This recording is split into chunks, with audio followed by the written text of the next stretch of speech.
This week in On the Go, a new leader for the Tampa Hillsborough Expressway Authority and his vision for how our region will move in the decades ahead. We have to be thinking about that door-to-door perspective for our customers, and we have a role to play in getting them there safely and efficiently.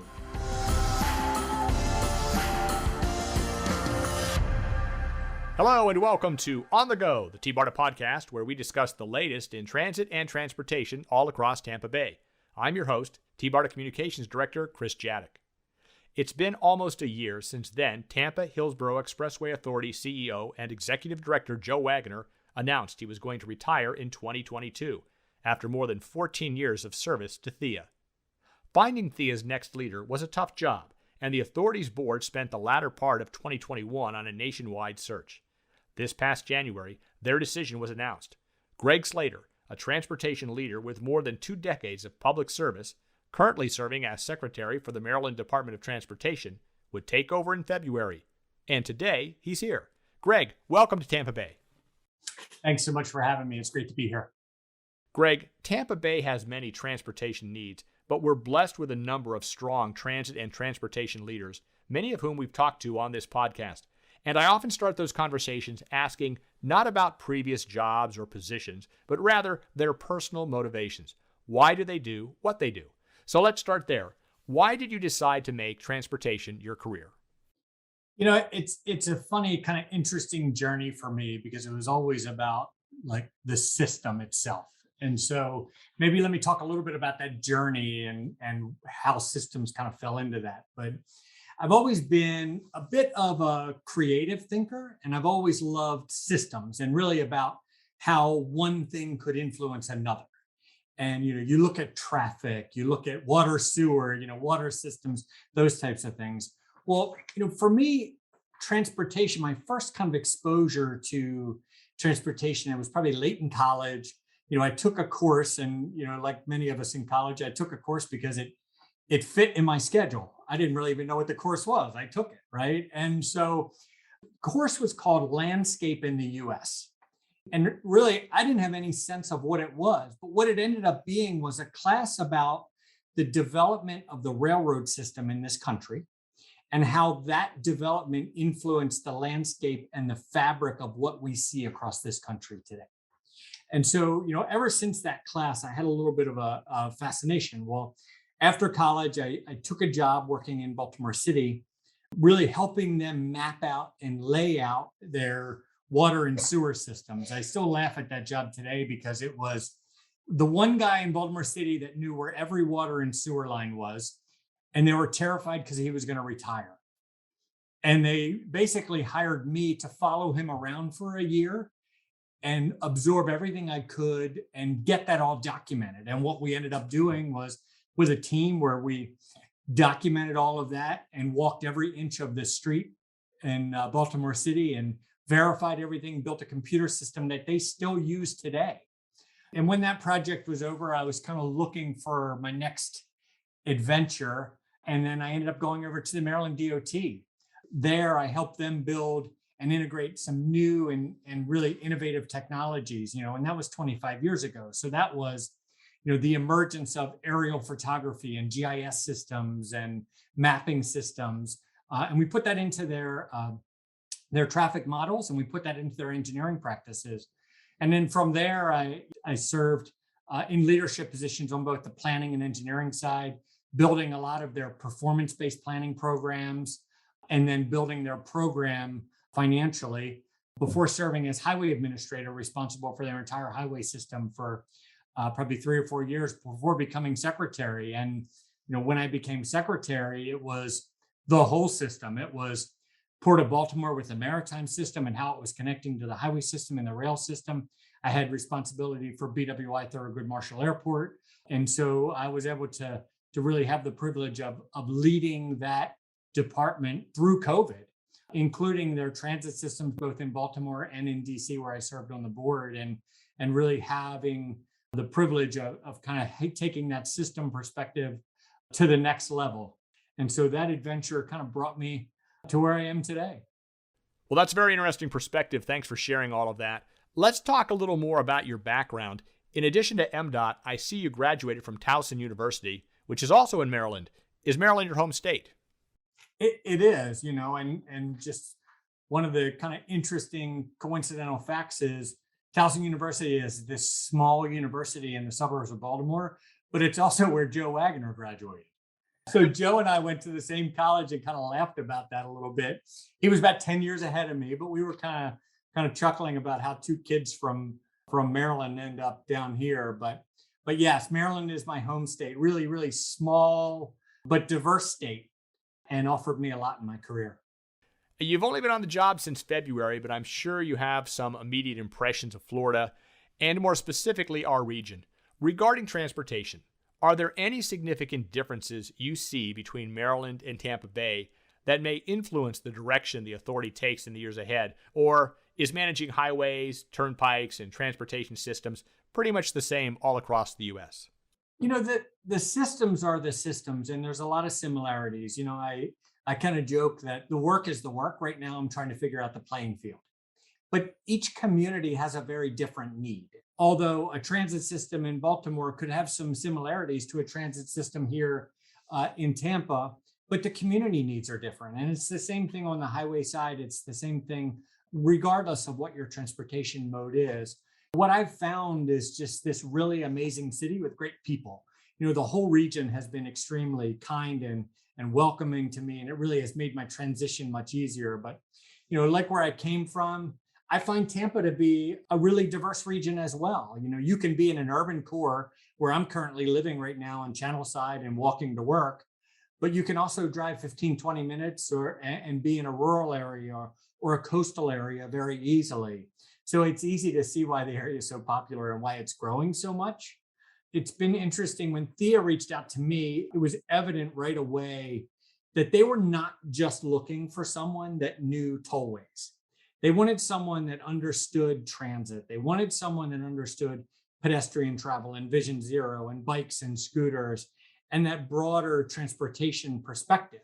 And so, with a region that's growing as rapidly as this is, you need that all of the above approach to mobility and accessibility. So leading THEA and ensuring that THEA is in a place where to work with all those other transportation leaders across the region was important to the board, because we want, and the board wants us to be a partner in that success in the region.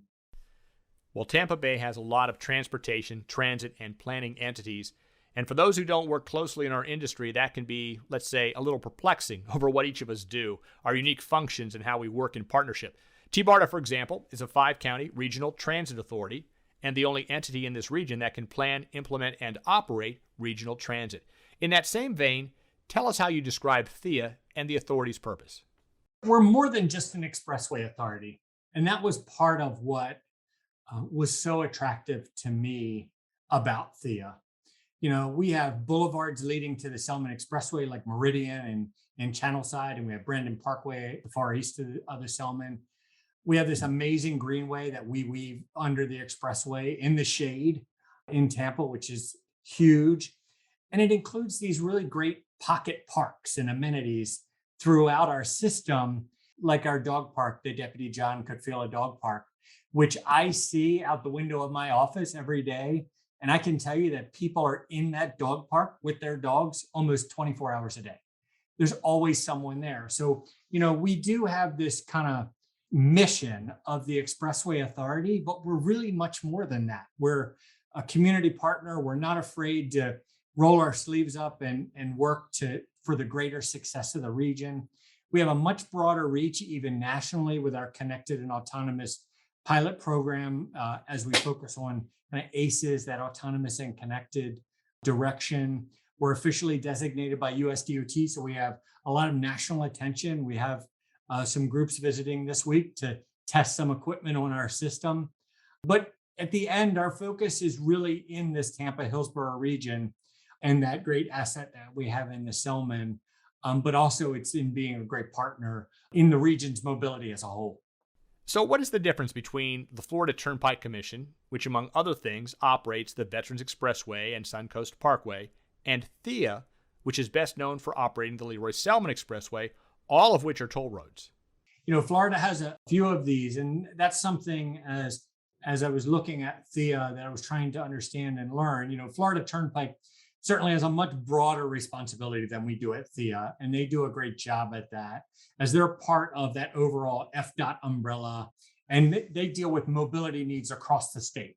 We're one of several smaller authorities like the Central Florida Expressway Authority, the CFX, or MDX in the Miami-Dade Expressway Authority. You have Jacksonville as well. They're a much broader mission than what we have as this kind of single asset authority, but we're very community focused, but really focused on that regional commute into the city. And so that's what separates us. Also important to note, because funding is so critical to our local transit authorities and transportation initiatives, and in greater need there, THEA is self-supporting from toll revenue. Is that correct?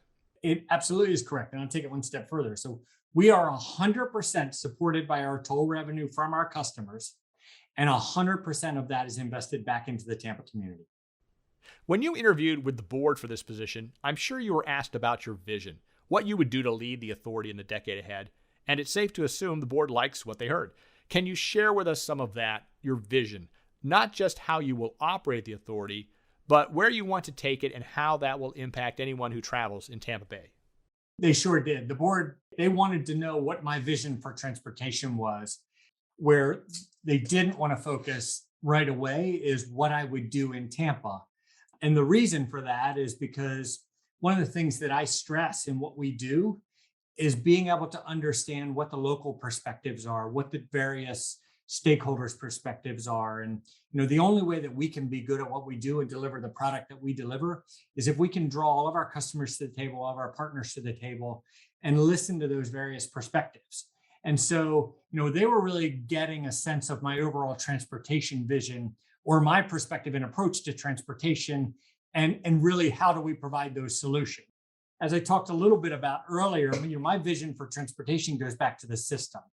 While we work within this finite single asset organization, we have to be thinking about that door-to-door perspective for our customers.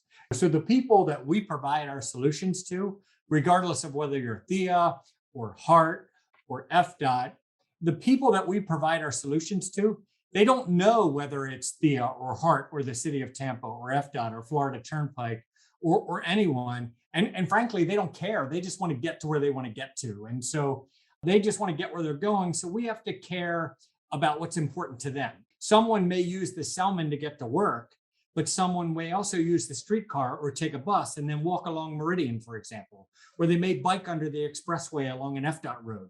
So we have to have that door-to-door perspective, and we have a role to play in getting them there safely and efficiently.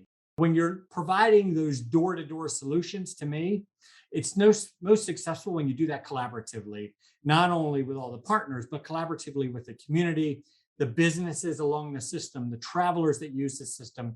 It's about bringing those people together to the table to talk about what you're trying to solve early and working with them on that solution collaboratively, really before we bake the cake. And so, it's a really great and challenging time for transportation in particular.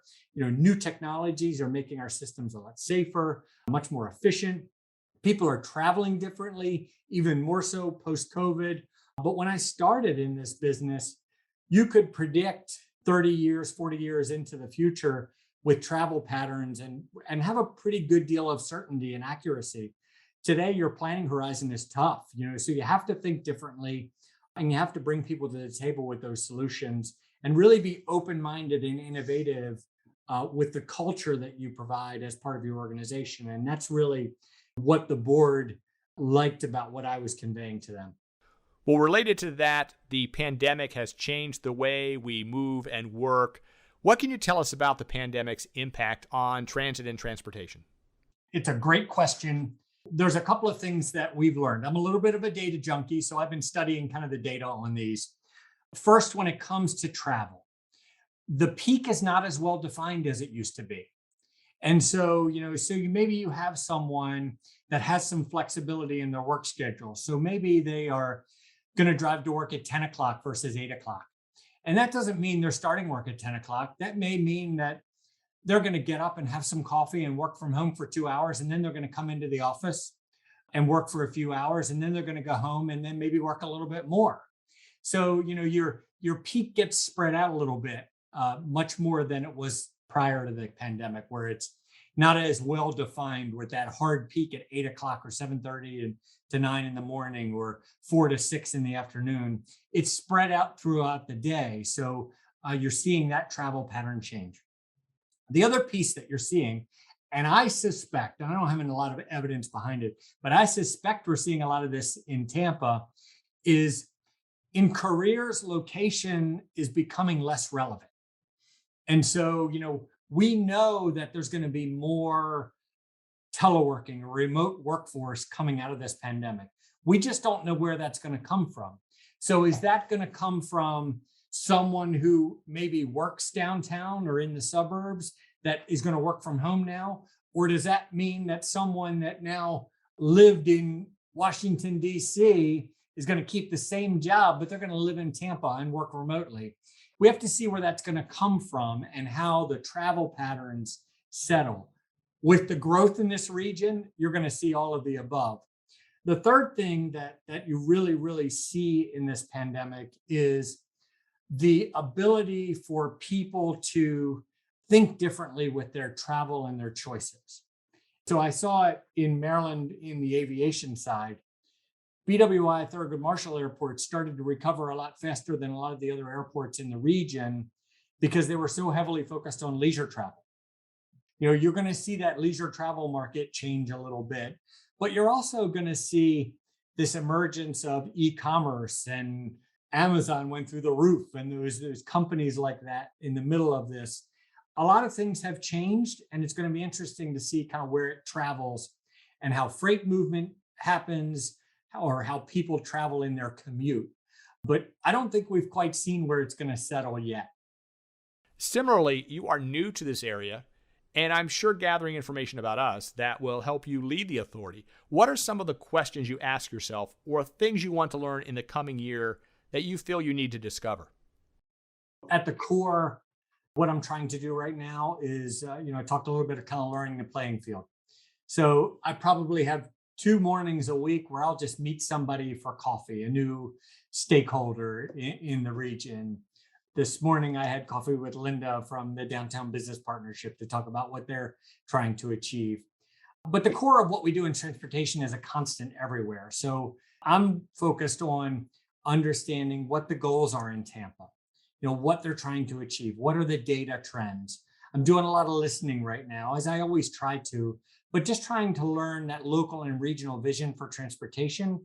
So if I have a clear understanding of what Tampa's vision is for transportation, it allows me to take a step back and have that perspective as I'm guiding THEA in being part of that success. So, that's kind of my focus right now, is just learning and getting to know the people in the region, getting to know the different organizations in the region, understanding some of the history, but also understanding where they're headed and what the trends are so that we can be a positive force in trying to make that successful from our seat in what we do. As we know, transportation is not simply for convenience. It's critical to the well-being of any community, and the larger that community is, the more important the investment. You have some measurement of the authority's economic impact in a report just released from Qatar, USF's Center for Urban Transportation Research. Can you tell us about that? Sure can. It was a great report, and Qatar's just such a great organization, but you're absolutely right. Transportation isn't about a tollway or a bridge or a bus line or a rail line.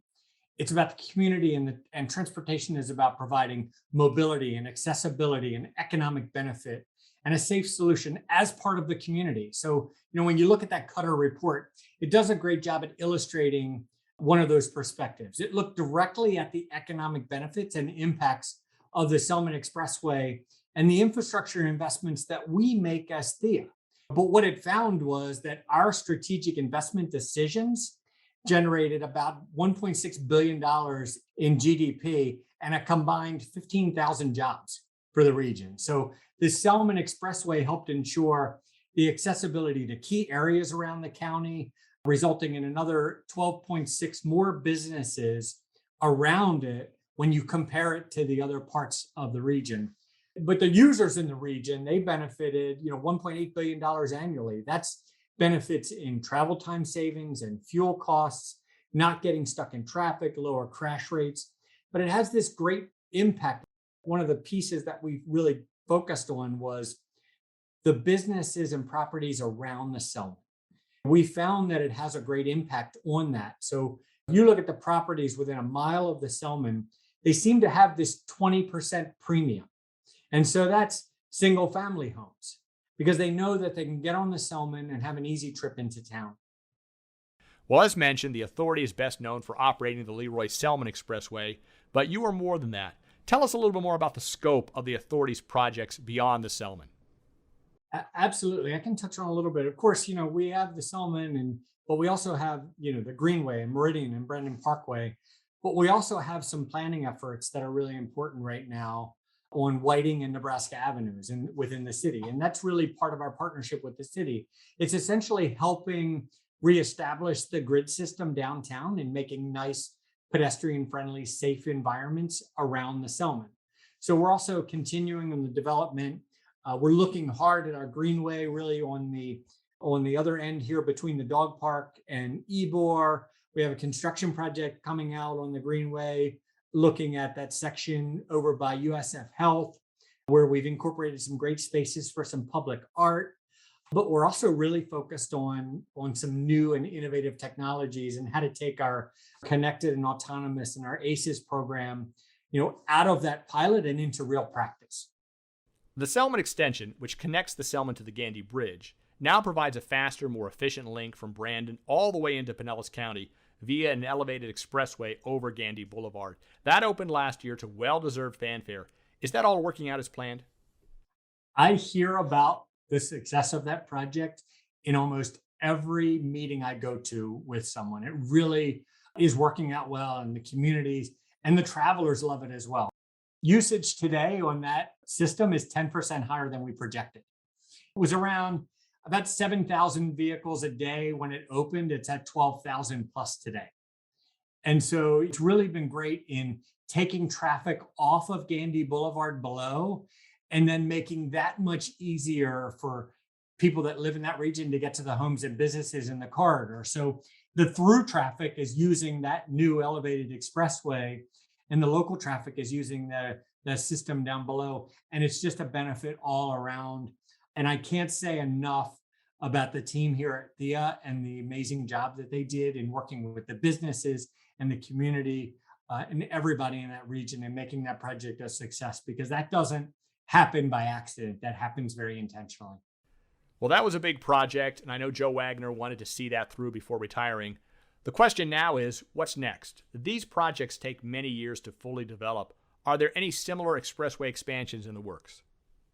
This region is growing rapidly, and we are here to be a part of whatever those mobility needs may be in what we do. We certainly are ready to help the region meet those needs.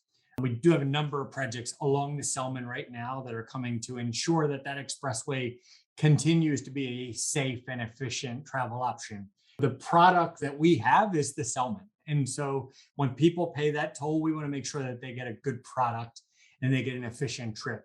For the next year, we're going to be out there. We have some capacity projects along the South Selman system right now to ensure, as we're starting to see a little bit more traffic down there. We have a project under construction now with some slip ramps on the east side under construction. And what that'll do is help us balance that traffic on that system to buy some time before we need any more capacity out there. Those are the two that we're focused on. But I touched on it earlier, but we also have that construction on the Greenway over by USF Health, and then looking at some options along the Greenway on the other end near Ybor. And then also our commitment with Vision Zero in the city and helping that grid system get reestablished. Evolving technology always impacts transportation and transportation planning. Let's talk about one of the pilot projects THEA is working on. You touched on this before, your connected vehicle pilot project.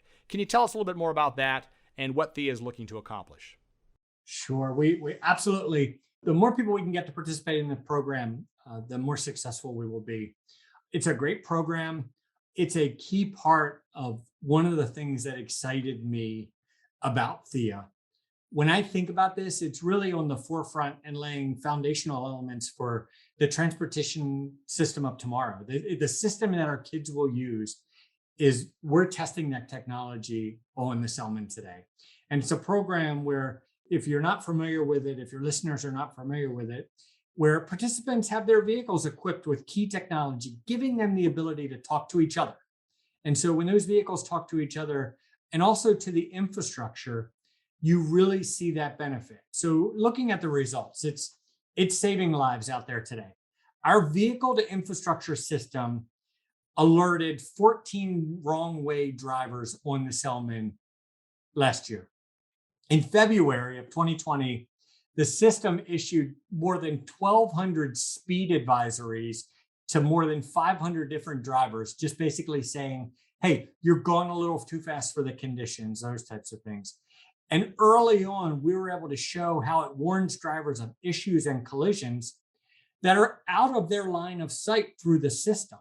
So it's really awesome technology, and so you think about where we are in this technology. People that are buying cars today, brand new cars today, have a little bit of that technology, but every year we get more and more. So we're going to have a long period of time on our system where we're going to have this mix of capabilities.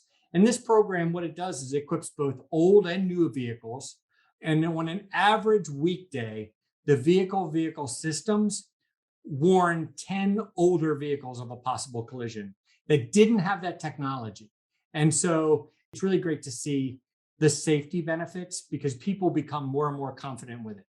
And so when you think about continuing to try new things and expanding, but it's also about getting into what we have into really continued practice. We have a new effort focused on ramps and warning drivers of a conflict out of sight.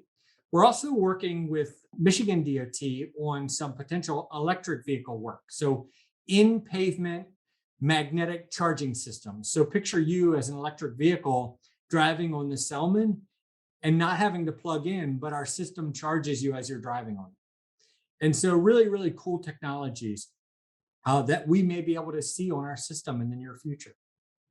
Now, on the connected vehicle pilot project, if someone wants to sign up for that, what's the best way to do that? Go to your website? Absolutely. Best way is to go right to our website.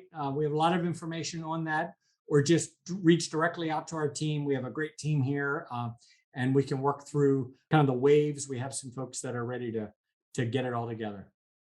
Autonomous vehicles, understandably, get a lot of media attention these days. It's an exciting field. I'm sure this was also in consideration for you in Maryland as well. How is this evolving technology impacting the decisions we're making in expressway development and operations? Let me first say, expressways are the perfect place to try some of this new technology. We're just this closed system. We're wired with things like fiber and technology, and they're really great. But it's really thinking about kind of the how and what, and when we build and maintain our systems, that we're ensuring that it has that technology and fiber. The system of the future is a smarter system. It's a more integrated system. It's autonomous, it's connected, it's electric and shared. But when you think about how we're intentionally building our system, it allows us to build in that smart infrastructure component and connect it to other systems from the beginning, like our local signal systems, take advantage of those new and emerging technologies that we don't even know about today, just by putting the base infrastructure that's in there now. So on the operations front, it's about making sure that as we're managing our system and maintaining our system, getting that full operational picture with cameras and sensors, and making sure that we're in a secure kind of forward-facing posture as we're building our system. So it's really about using our system as this closed testing environment, but also making sure that for every inch that we build and maintain today, that we're doing it. I argue that the system of the future, the fiber, is more important than the concrete and the asphalt, or just as important, because it's really how we're going to drive and manage our system and maintain safety and growth. Well, while we're on the subject of technology, let's talk about the toll system for a minute. The day of the toll booth, of course, is long past with the advent of SunPass, EasyPass, and other electronic tolling systems. Do you see electronic tolling evolving in the years ahead? In other words, is there any new technology that you see changing the way drivers are charged for using the expressway? It's evolving every single day. We're currently seeing a lot of growth in our customer base that prefers to travel without a transponder, without a SunPass, they prefer that video toll. It's easy for them. So we're at a little bit of a crossroads there, and whether we promote more transponders or know that we have to meet our customers where they are and just better equip ourselves to handle that. But ultimately, I see the transponders evolving into mobile devices like your phone or onboard technology that's built into the vehicle itself. That's ultimately where I think it's going to go. Right as I left Maryland, we had done some pilot programs for electronic driver's licenses with Apple, where essentially your driver's license is part of your iPhone wallet. Where that's going to go in the future is we were starting to figure out how to regulate digital license plates on your car. So think about the future where you buy a car, you don't have a license plate on your car. You have essentially a tablet that is mounted onto the back of your car that is your license plate. You have an electronic driver's license in your wallet. Your license plate doesn't need to go through a license plate reader on your toll facility because it's got a wireless connection to the toll facility, which is ultimately connected to your driver's license, which is ultimately connected to your wallet and your payment methods.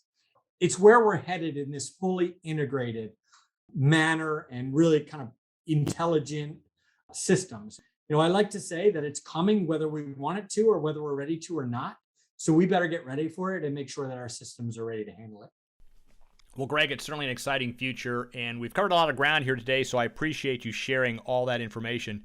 Before we wrap things up, are there any other projects you want to discuss or perhaps any final thoughts you want to leave us with today? I've covered most of them, but keep your eyes open because I think we're constantly, working for better mobility options in the region and how we can play a part. But we're also having a lot of discussions about what's the THEA of tomorrow? What's THEA going to be in 10 years? And we've always been a great community partner. How do we get out there and drive some of those community partnerships? We have this connected and autonomous pilot, and we're really thinking about the system of the future. So that innovation that's coming down the forefront of what we're seeing today, you could see it on our system. And don't be afraid to kind of reach out and see what we're doing. But I think the THEA of the future is going to be about partnerships. It's going to be about innovation, and it's going to be about how we are making a positive influence in this community. Greg, that's well said, and best of luck in your new position. The Bay Area is lucky to have you and your expertise, and of course, T-Bar looks forward to collaborating and supporting THEA as we always have done. Again, Greg Slater is the new CEO and Executive Director for THEA, the Tampa Hillsborough Expressway Authority. I'm Chris Jadek, and you've been listening to On the Go, the transit and transportation podcast from the Tampa Bay Area Regional Transit Authority.